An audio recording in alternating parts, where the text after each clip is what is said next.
Hi, this is Kevin from Reisch Roofing at 31 Winding Way in Princeton, New Jersey, doing a repair attempt for State Farm. First thing you have to think about when you're doing a repair is if say there's a damaged shingle right here next to solar panels, this shingle extends past into the solar array, which means that these panels would have to be lifted in order to change these shingles. Another thing is it's on both sides, also on the top as well. We're going to do a repair attempt on this shingle. Those are the shingles above it. This is the damaged shingle right here. You can see the crease. When we're changing these shingles, we need to pull up the nails on the 2 rows above it. This is because if I get a new shingle, the nails in this shingle also hold it in this shingle, so we need to remove those shingle nails as well in order to change it.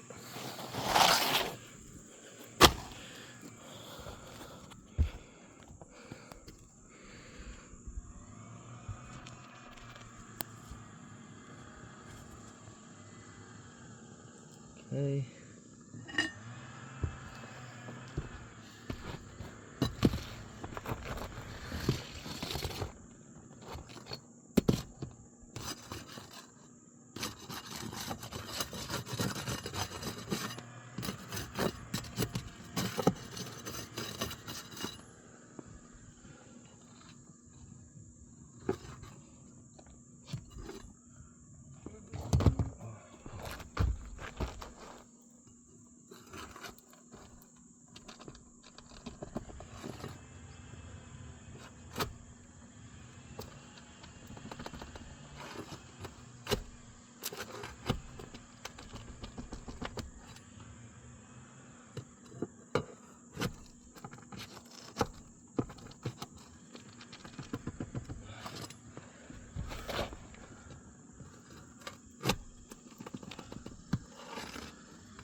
So from the repair, we have creases forming on the shingles around it. Based on my professional opinion, you can see these creases. These shingles are not repairable without causing further damage to the surrounding shingles. Causes a domino effect where then these shingles would have to be changed, which then would cause those to be lifted, which then would cause those and those, and eventually the whole slope would have to be replaced in order to bring the property to pre-storm conditions, because these creases were not here prior to the repair. They should not be here after the repair.